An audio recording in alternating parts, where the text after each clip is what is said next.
के क्यारे में शंकर का चढ़ा हुआ जल कभी नहीं जाना चाहिए। आप लोग अगर भगवान को थाली में, आपके घर में भगवान हैं बहुत सारे, होते हैं आप लोगों के, सभी लोगों के यहाँ होते हैं बहुत सारे भगवान, ठीक है, गणेश जी भी हैं सबके यहाँ, अरे बोलो तो लड्डू गोपाल भी हैं, फिर देवी देवता भी हैं बहुत सारे, फिर शंकर जी भी हैं, तो सबको एक ही थाली में रख लिया और थाली में रखकर सबने उनको स्नान कराना चालू कर दिया। और सबको स्नान कराया तो शिव जी को भी कराया, बोलो कराया कि नहीं कराया, थाली के अंदर रखा। अब तुमने स्नान तो करा दिया, स्नान कराने के बाद वो जल को क्या करा तुम लोगों ने, ले जाकर तुलसी के क्यारे में डाल दिया। तो महाराज जी पहले के समय में क्या कालसर्प दोष पितृदोष नहीं होता था? बिल्कुल नहीं होता था। पहले के समय में ना कालसर्प दोष होता था ना पितृदोष होता था। क्यों? तो क्या घर में लोगों के शंकर जी नहीं होते थे? होते थे। लोग शिव जी को स्नान कराते थे, पर घर में बगीचा, खलियान, खेत, वृक्ष इतने लगे होते थे कि शंकर जी को स्नान कराने के बाद वो जल को ले जाकर, भगवान को स्नान कराने के बाद जल को ले जाकर पेड़ पौधे में डाल दिया जाता था, बगीचे में डाल देते थे, तुलसी के क्यारे में नहीं डालते थे। इसलिए ना पितृदोष होता था ना कालसर्प दोष होता था।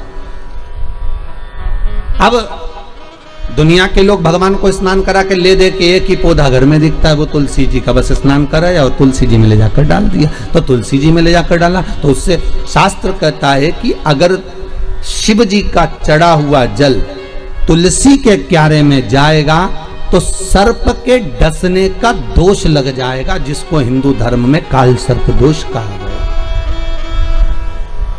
जो काल सर्प दोष,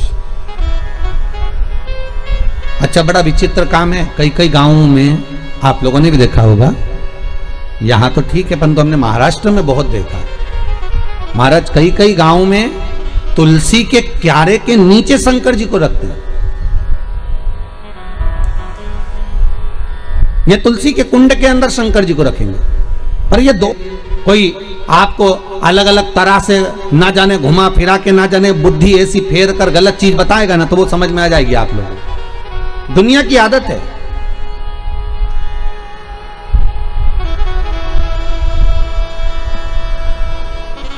अरे जरा सा गलत देखने पर अश्वत्थामा की बुद्धि फिर सकती है। रात्रि के समय पर अश्वत्थामा बैठे हुए थे,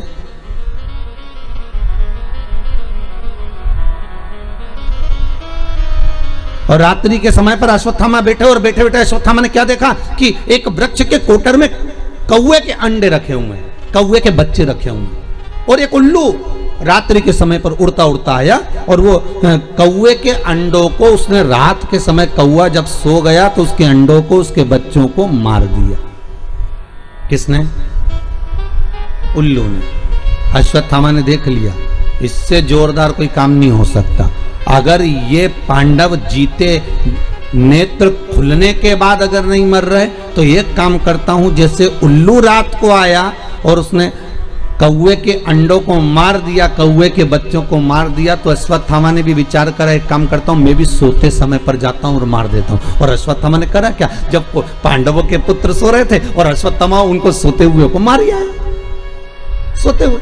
बस केवल रात्रि को एक जरा सा एक लीला देखी और उस बुद्धि में, अश्वत्थामा के उस विवेक में वो समाहित हो गया। गलत चीज लोगों की बुद्धि में तुरंत आ जाती है कि हाँ हाँ उसने ऐसा करा, उसने तुलसी जी के क्यारे में शिवलिंग रखा तो अपन भी रख लो, उसने ऐसा करा तो अपन भी ऐसा कर लो, और उसने यूं करा तो अपन भी ऐसा कर लीजिए। पर शंकर की कथा करें नहीं भाई, ये थोड़ा वंचिता होना चाहिए। महाराज जो शास्त्र सम्मत हो उसका स्मरण करना चाहिए। पहले के समय में दो दोष नहीं रहते थे, ना पितृदोष रहता था ना काल सर्प दोष रहता था। काल सर्प दोष कब आया? जब आप लोगों ने भगवान का चढ़ा हुआ जल, शिव जी का चढ़ा हुआ जल तुलसी में चढ़ाना प्रारंभ करा, तब काल सर्प दोष आया। और पितृदोष पहले नहीं होता था।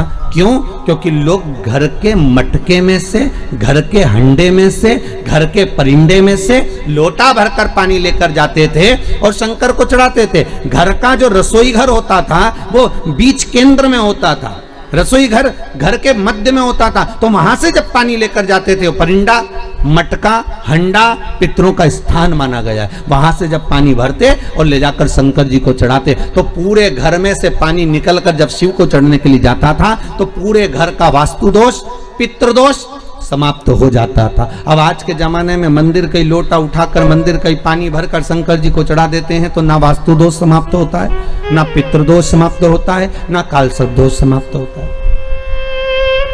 पहले भी कथा में कहा, परसों की कथा में कहा कि लक्ष्मी जी अपने पास का अगर कोई सामग्री शिव जी को चढ़ा देती तो शंकर प्रसन्न हो जाते, पर लक्ष्मी जी ने करा क्या, जल भी लाई तो पार्वती की यहां से लाई। लक्ष्मी जी